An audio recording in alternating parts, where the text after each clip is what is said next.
நேயர்கள் அனைவருக்கும் வணக்கம். வெண்முரசு சொல்வளர்காடு அத்தியாயம் 15. துவைத காட்டின் நடுவே நின்றிருந்த பிரதீகம் என்னும் அரச மரத்தடியில் போடப்பட்டிருந்த கற்பலகை பீடத்தில் கணாதர் அமர்ந்திருக்க, அவருக்கு முன் தருமனும் தம்பியரும் திரௌபதியும் நிலத்தில் இட்ட கற்பாளங்களில் கால் மடித்து அமர்ந்திருந்தனர். கணாதரின் முதன்மை மாணவர் 12 அவர்களுக்கு அப்பால் அரைவட்டமாக அமர்ந்திருந்தனர். பின் காலையின் இளங்காற்றில் அரச மரத்தின் தொங்கிய இலைகள் பல்லாயிரம் இமைப்புகளுடன் அசைந்து கொண்டிருந்தன. பொன்னிறமான பழுத்திலைகள் மிதந்து சுழன்று இறங்கி மண்ணில் அமைந்தன. காலை சொல்லாடலில் தருமன் கணாதரிடம், மெய்யறிந்தவரே, வேத சொல் ஒன்றே என்றால் அது மானுடனுக்கு அமுதம் என்றால் ஏன் அது கிளை கொண்டு பெருக வேண்டும், முரண்பட்டு நிற்க வேண்டும்? ஒற்றை வழி மட்டும் உள்ள காடல்லவா பயணிக்கு உகந்தது என்று கேட்டார். புன்னகையுடன், அதை பிறகு சொல்கிறேன் என கடந்து சென்ற கணாதர் அந்த அவை முடிந்ததும் தருமனிடம், காணுரைக்கு வருக, அங்கு பேசுவோம் என்றார். காணுரைகளுக்காக 7 அரச மரங்கள் துவைத காட்டில் தொல்பழங்காலத்திலேயே நடப்பட்டு பேணப்பட்டிருந்தன. இளையவனே, மானுடம் ஒற்றை உயிர் விதையில் இருந்து முளைத்தெழுந்து வேர் விரிந்து கிளை பரப்பிய பேராலமரம் என்கிறது வேதம்.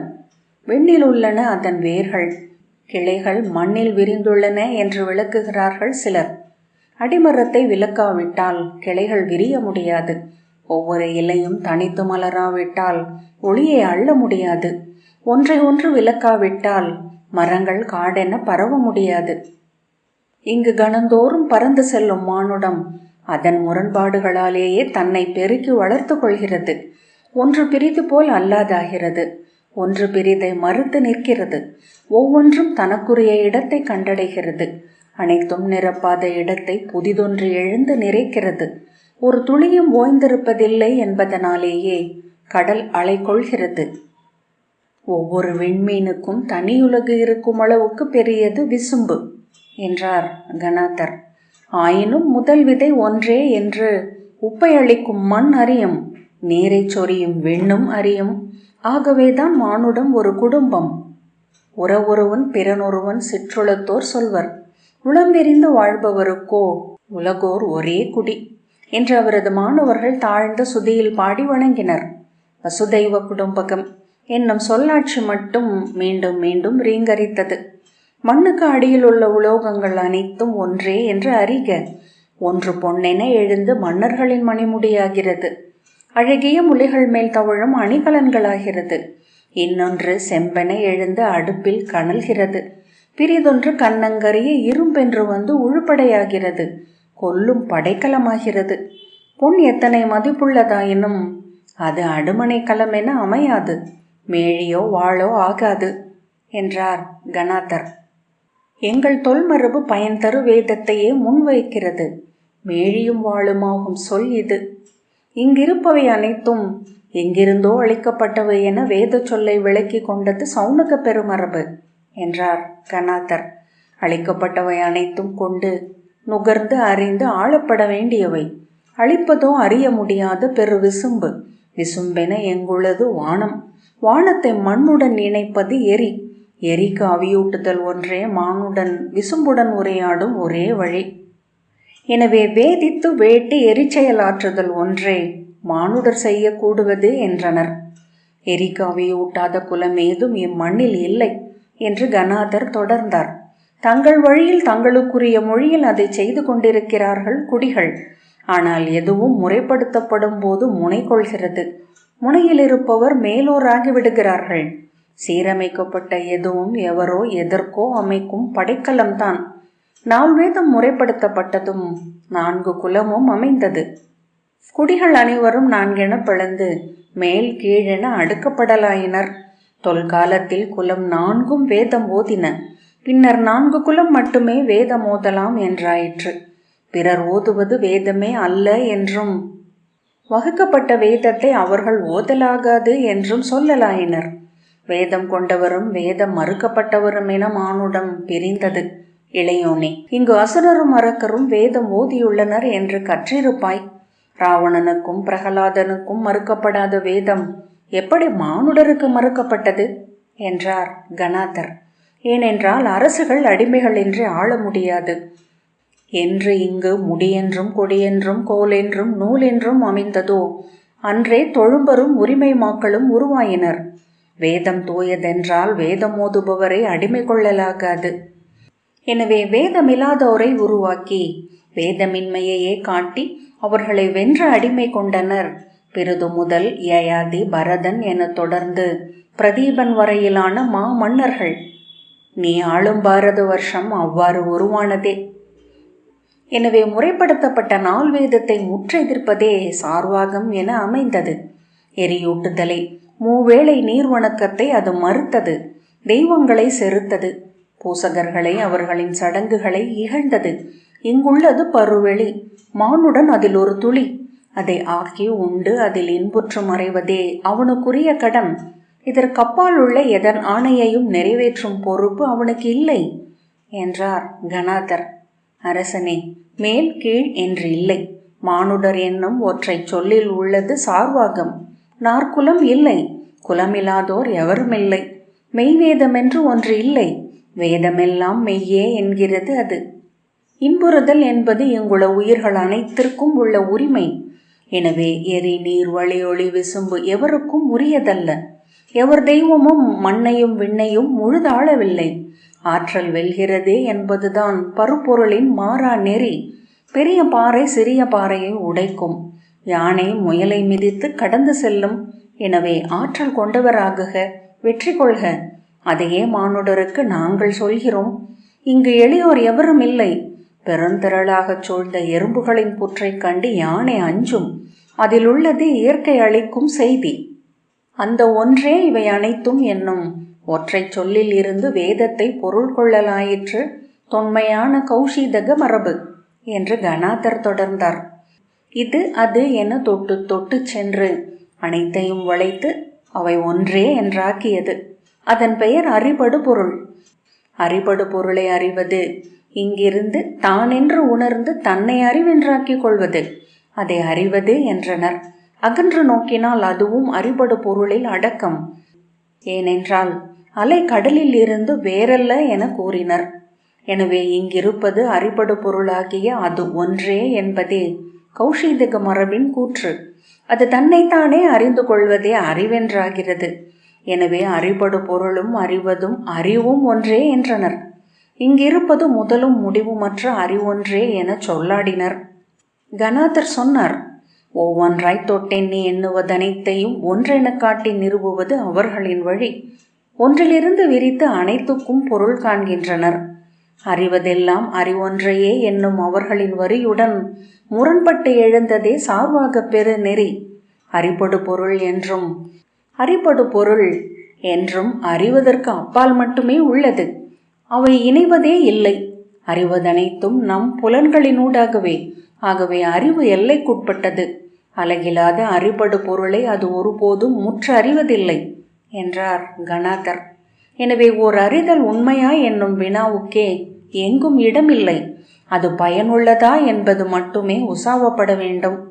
ஆகவே எப்போதைக்குமான உண்மை என ஏதும் இப்புவி மீது இருக்க முடியாது. காலத்தில் இடத்தில் தருணத்தில் அறிபவனால் அறியத்தக்க ஒன்றே அறிவெனப்படுகிறது. அது அவனுக்கு நலன் பயக்குமெனில் உண்மை, அல்லதெனில் அரையுண்மை. பொய் என்று ஏதும் இப்புவியில் இல்லை. கிணற்றுக்குள் இருப்பவன் சிறிய உலகை அறிகிறான். மண் மீது நிற்பவன் மேலும் பெரிய உலகை காண்கிறான். மரம் மீது ஏறியவனை விட மலையுச்சியில் நிற்பவன் மேலும் பெரிய உலகை காண்கிறான். மருந்து விளையும் மலையுச்சியில் நின்றிருக்கிறீர்கள். உங்களுக்கு இச்சொற்கள் நலம் பயக்கட்டும். அவரது மாணவர்கள் ஆம், அவ்வாறே ஆகுக என்றார்கள். தருமன் கை கூப்பினார். வேதமே பொருள் உசாவும் இரு பெரும் தரப்புகளையும் முழுக்க மறுத்து நின்றிருக்கிறோம். ஒவ்வொரு அவையிலும் சாலை முனைகளிலும் நாங்கள் அவர்களிடம் சொல் தொடுக்கிறோம். ஒரு தருணத்தையும் தவறவிடுவதில்லை. வேதத்தை பசுவென்கிறார்கள் அவர்கள். அதன் மெய்யறிதலை பால் என்கிறார்கள் கௌஷிதக மரபினர். தங்களை அதன் இனிய அகிடு என்கிறார்கள். அவ்வாறென்றால் சார்வாகம் அதன் கொம்பு என்றார் கணாதர் புன்னகையுடன். 5 இருமைகளை அறிதளத்தில் சந்திக்கிறோம். அவற்றை மெய் என்று உணர்ந்தவரே சார்வாகத்தை அறிய முடியும் என்றார் கணாதர். அறிபொருளும் அறிபவனும் கொண்டுள்ள வேறுபாடு. அறிவும் அறிபடு பொருளும் கொண்டுள்ள வேறுபாடு. அறிவும் அறிபவனும் கொண்டுள்ள வேறுபாடு. அறிபவர்களுக்குள் உள்ள வேறுபாடு. அறிபடு பொருட்களுக்குள் உள்ள வேறுபாடு. பஞ்சபேதம் என எங்கள் நூல்கள் அழைக்கும் இவ்வைந்து வேறுபாடுகளால் எல்லை வகுக்கப்பட்டதே எந்த அறிதலும். இப்பருவுலகு முதற் பேரியற்கை என்னும் அறியப்படாத ஒன்றின் தோற்ற பெருக்கம். அதுவே இவை அனைத்துக்கும் அடிநிலை. என்றோ எங்கோ அது உயிர்களால் அறியப்படலாயிற்று. அவ்வாறு அறியும் சித்தமே கிளைநிலை. அடியும் கிளையும் இணைந்துருவானதே நாம் வாழும் இப்புவிச்சூழை. எல்லா பொருட்களும் நிகரானவை அல்ல என்பது போல் எல்லா அறிதல்களும் நிகரானவை அல்ல. மண்புழு அறிவதும் மாமுனிவர் அறிவதும் வேறு வேறு அறிதல்களை. உரிய அறிவை அடைந்து அதை ஆள்வதே விடுதலை. அறம், பொருள், இன்பம், வீடு என 4 விழுப்பொருட்கள் மானுடருக்குண்டு என்று வகுத்துள்ளனர் வைதிகர். இன்பத்திற்கு உதவாத அறம் பயனற்றது, பொருள் பொருளற்றது. வீடு என்பது நிலைபெயரான இன்பமே. எனவே இன்பமன்று விழுப்பொருள் பிரிதில்லை. புல்லுக்கும் புழுவுக்கும் மாக்களுக்கும் மானுடருக்கும் அதுவே மெய்யான இலக்கு. நாங்கள் உரைப்பது இந்நெறியையே.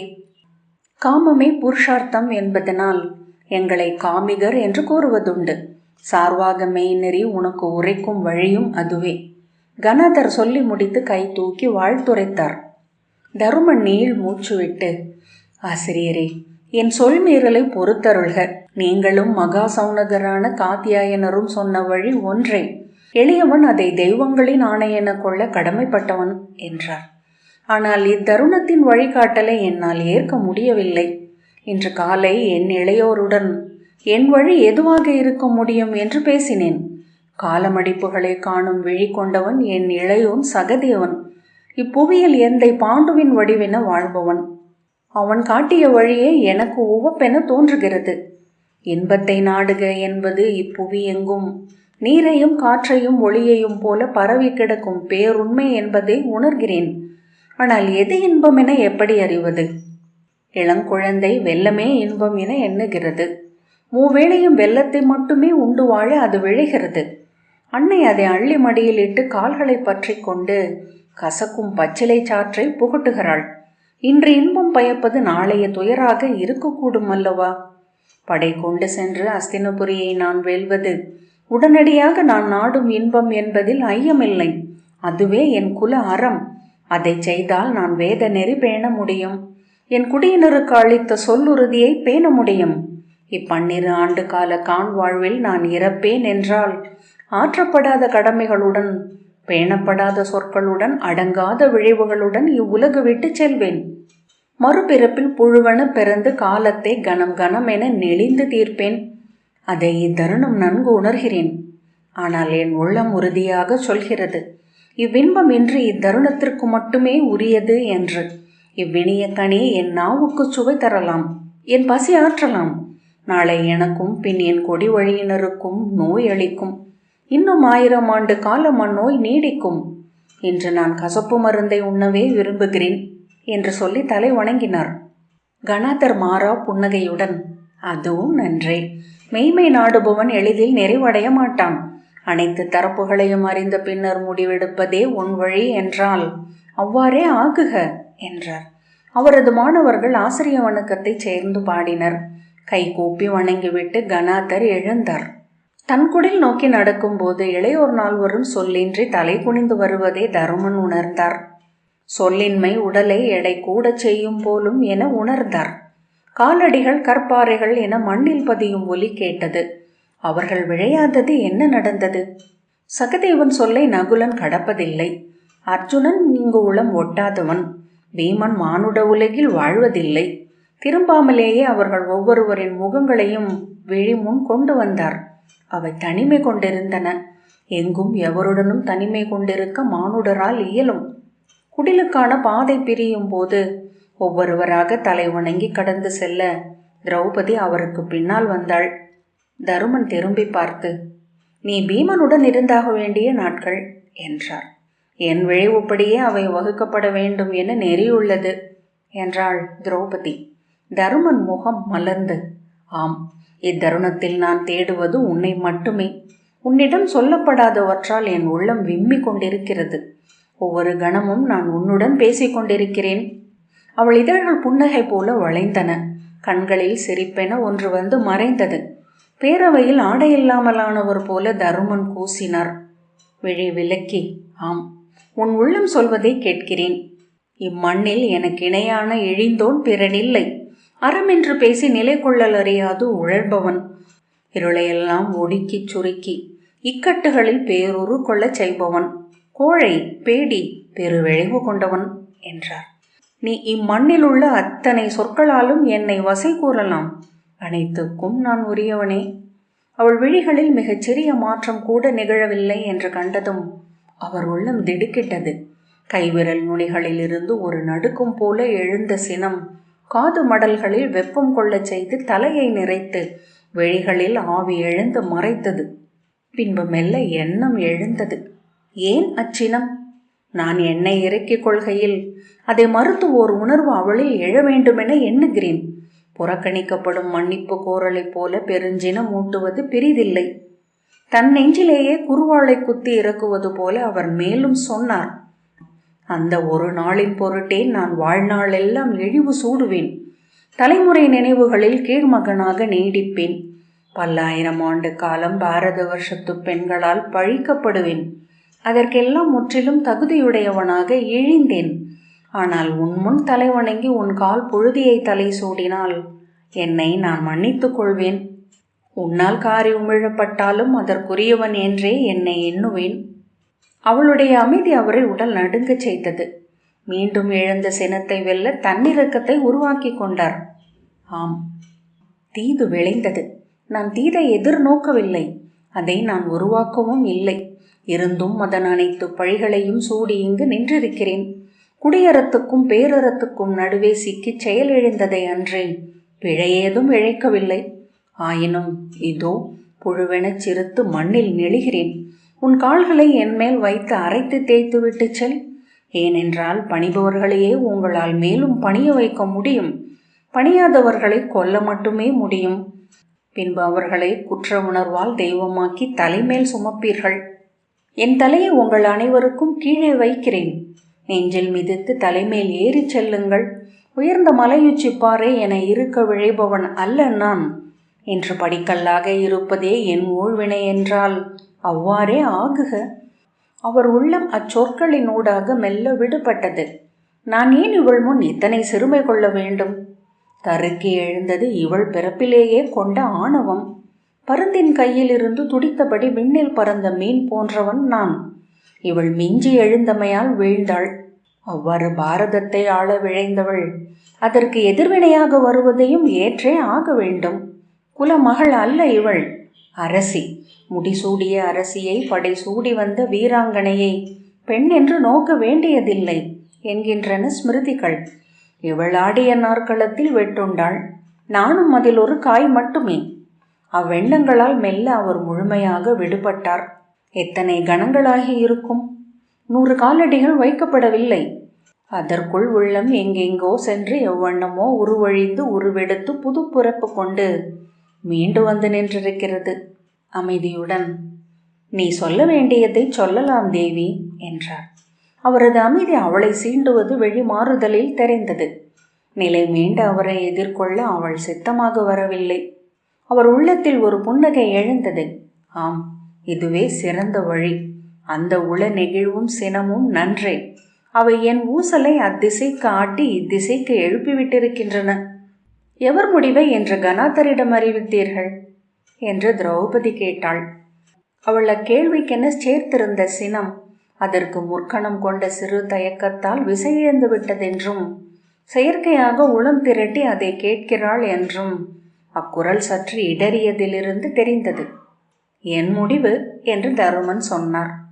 ஏனென்றால் அது இந்திரபிரஸ்தத்தின் அரசனாக நான் அஸ்தினபுரி மேல் படை கொண்டு செல்வதை குறித்தது. அதை எடுக்கும் உரிமை உங்களுக்கு இல்லை என்று உரத்த குரலில் திரௌபதி சொன்னாள். ஏனென்றால் அவை முன் சிறுமை செய்யப்பட்டவள் நான். குருதி கோரி நிற்பது என் குழல். அமைதியாக ஆம் என்றார் தருமன். ஆனால் போர் நிகழவிருப்பது என் தலைமையில். அதன் பயனும் பழியும் என் குலமுறைகளின் மேல் விழும். அவள் முகம் சிவந்திருக்க முலைகள் எழுந்தமர நீர் பணித்த கண்களுடன் சீறி முன்னால் வந்தாள்.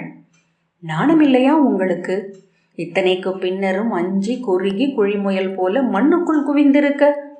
ஆண் என ஒரு கணமேனும் தன்னை உணர்ந்தவன் தன் துணைவியின் மதிப்பழிந்த பின் வாழாவிருக்க மாட்டான். அவர் அவள் சொல்லட்டும் என காத்திருந்தார். இவர்களின் வீண் சொற்களை கேட்டு அமர்ந்திருக்க நான் வரவில்லை. காணேக்கும் போது நான் அங்கிருந்து கிளம்புவதை மட்டுமே எண்ணினேன். இன்று அறிகிறேன், இது சொற்களின் காடு. எண்ணங்கள் அனைத்தையும் இங்கு சொற்களென சிதறடித்து நிறைத்து வைத்திருக்கிறார்கள். இங்கிருந்து எவரும் உணர்வு நிலை கொண்டு மீள முடியாது. இங்கு இவர்கள் நடுவே அமர்ந்து சொல்லில் மகிழ்ந்திருக்க நான் வரவில்லை. எனக்கு வேண்டியது குருதி. அது வெம்மையாறுவதற்கு முன்னரே வேண்டும். அஸ்தினபுரியின் அவ்வீணர்களின் குருதியாடிய பின்னரே நான் நிறைந்து விழி மூட முடியும். அவள் அச்சொற்களின் வழியாக உணர்ச்சிகளின் மேலேறி கொண்டாள். சற்று அணைந்து பின் எழுந்ததனாலேயே அவள் சினம் மிகையாக பெருகியது. இன்னும் அச்சமென்றால் நீங்கள் செய்வதற்கொன்றே உள்ளது. எரிக்கூட்டி அதில் ஏறி மறையுங்கள். என் 5 முகத்தாலியில் ஒரு முத்திரையை கழற்றி வீசிவிட்டு மறுகணமே உங்களை மறக்கிறேன். இல்லை, குலத்தையும் குடியையும் விலக்கிவிட்டு சென்று அம்முனிவர் காலடியில் அமர்ந்து கொள்ளுங்கள். இளையோரை முன்னிறுத்தி நான் வென்று முடி சூடுகிறேன். யார் நீங்கள்? இதுவரை நீங்கள் ஆற்றியது என்ன? அடைந்தது என்ன? குருவின் கொடி வழியில் என்றுமிருந்த பேடிமையின் உருவம் நீங்கள். செயலற்றவர்கள் சுட்டி காட்டும் முன் வடிவம், பெரிதொன்றுமல்ல. இனி எனக்கு சொற்கள் தேவையில்லை. எவர் சொற்களாலும் என் அழல் இனி அணைக்கப்படுவதும் இல்லை. ஆண் எனில் இன்றே கிளம்புக. மாறு பிறப்பெனில் சென்று செத்து மடிக. அவள் இதழால் வளைந்து கோடி உச்சரிப்பதை, பெண் பற்கள் ஒளிவிட்டு தெரிந்து மறைவதை மிக அண்மையில் என அவர் நோக்கி கொண்டிருந்தார். ஒவ்வொரு சொல்லுக்கு பின்னரும் அவருள் முருகி இறுகி நின்றவை அனைத்தும் விடுபட்டு எழுந்து எளிதாயின. தேவி, உன் சினம் விண்வாழும் என் அன்னையரின் அடிவயிற்றில் இருந்து எழுவது. ஒரு நாள் நீ எண்ணியது போல குருதி பெருக்கின் மேல் கால் வைத்து நடப்பாய். கௌரவர் நெஞ்சு பிளந்த நினம் கொண்டு குழல் முடிப்பாய். அதே இந்த மலைகளைப் போல அத்தனை தெளிவாக அருகே காண்கிறேன் என்றார் தருமன். அந்த அணி சொற்சேர்க்கை அவரை அச்சொற்களிலிருந்து சற்றே விலக்கியது. ஆகவே அச்சொற்களை உரிய முறையில் சீராக அடுக்க முடித்தது, ஒரு நெறி நூலில் என. ஆனால் நான் உன் சொல்லுக்கு மட்டும் கட்டுப்பட்டவன் அல்ல, என் சொல்லுக்கும் அல்ல. அவை அமர்ந்து நான் உரைத்த சொல் என் குடி மூதாதையருக்கு உரியது. அதை நான் மீற முடியாது. அதுவரை தோன்றாத எண்ணம் ஒன்று அப்போது எழுந்தது. நான் இங்கு வந்திருப்பது என் தந்தை திருதராஷ்டிரருக்கு நான் அளித்த சொல்லின்படி. அதை மீறி சென்றால் நான் முதலில் களம் எதிர்கொள்ள வேண்டியது அவரை. பீமன் நெஞ்சு பிளந்து கொள்ள வேண்டியது அவரது குருதியை. அவ்வெண்ணம் ஏன் அதுவரை தோன்றவில்லை? உண்மையில் அவர் தயங்கியதே அதனால்தான் என்று அப்போது அறிந்தார். சொல்லென தருணம் அவருள் வளர்ந்தது. மூத்த தந்தையின் கால் தொட்டு வணங்கி விடை கொண்டு வந்தேன். அது அவர் சொல்லை சென்னி சூடுகிறேன் என்ற பொருள் கொண்ட செயல். மீண்டு சென்று அவர் எதிர் நின்றேன் என்றால் அவரே என் தந்தையல்ல என்று முன்னரே அறிவிக்க வேண்டும். பிதாமகர் பீஷ்மரை மறுதளிக்க வேண்டும். எந்தை பாண்டுவுக்கு உகந்ததல்ல அது. நீ என் அரசி, உன் வஞ்சினமே என் தன்மதிப்பு. ஆனால் எந்தைக்கு உகக்காத ஒன்றையும் நான் செய்யலாகாது என்றார் தருமன். திரௌபதியின் விழிகள் கூர்கொண்டதை கண்டபோது தருமனின் உள்ளம் சற்று நடுங்கியது. அவள் கொலை படைக்கருவி ஒன்றை அகம் தொட்டு எடுத்து விட்டாள் என அவர் அறிந்தார். விழிகளை விலக்கி கொண்டு உடனே விழி நோக்காமையால் எழுந்த பாதுகாப்பின்மையை உணர்ந்து மீண்டும் விழி தொட்டு காத்து நின்றார். கன்னங்களில் குழி விழ அவள் இதழ்கள் நீண்டு புன்னகையாயின. பெண்கள் எத்தனை நுட்பமாக ஆண்களின் நுண்ணிய ஆழங்களை அறிந்து வைத்திருக்கிறார்கள் என வியந்தது அகம். சினம் கொள்கையில்தான் அவர்கள் அத்தனை அணுக்கமாக வருகிறார்கள். தெய்வங்களும் அறியாத இருள்களுக்குள் சென்று தங்கள் நச்சுப்பல்லை பதிக்கிறார்கள். நன்று. ஆனால் பாண்டுவின் மைந்தன் என்றால் நீங்கள் ஒருபோதும் மணிமுடி சூடி அமரலாகாது. நீங்கள் முடி துறந்து காடேகிய குருக்குலத்து இளையோனின் மைந்தர் அல்ல. துறக்க முடியாத முடியை எண்ணி ஏங்கி அக்காட்டில் மைந்தரை பெற்ற அன்னையின் புதல்வர். எரிப்பட்ட மயிர்ச்சுருள் என தன் அகம் பொசுங்குவதை அவரே விலகி நின்று நோக்கினார். யார் அறிவார், மரவுரி அணிந்து காட்டில் இருக்கையிலும் மணிமுடியை கனவு கண்ட ஏதோ முனிவரின் விதையை அவர் ஏந்தி இருக்கலாம். நழுவிய மரவுரியாடையை அள்ளி தோளில் இட்டு கொண்டு திரௌபதி திரும்பி நடந்து சென்றாள். இணை தோள்கள், துவளாத நேர்நடை, இறுகி அசைந்த இடை, எண்ணியிட்ட சீரடிகள், ஏவப்பட்டுவிட்ட அம்பு. அக்கணம் அவளை முதல் முறையாக காம்பில்யத்தின் மனத்தன்னேற்பில் கண்டதைத்தான் அவர் நினைவு கூர்ந்தார். அன்று முதற்கணம் எழுந்த அச்சம் ஏன் என்று அப்போதறிந்தார். சொல்வளர்காடு 15வது அத்தியாயம் இத்துடன் நிறைவு பெற்றது. நன்றி.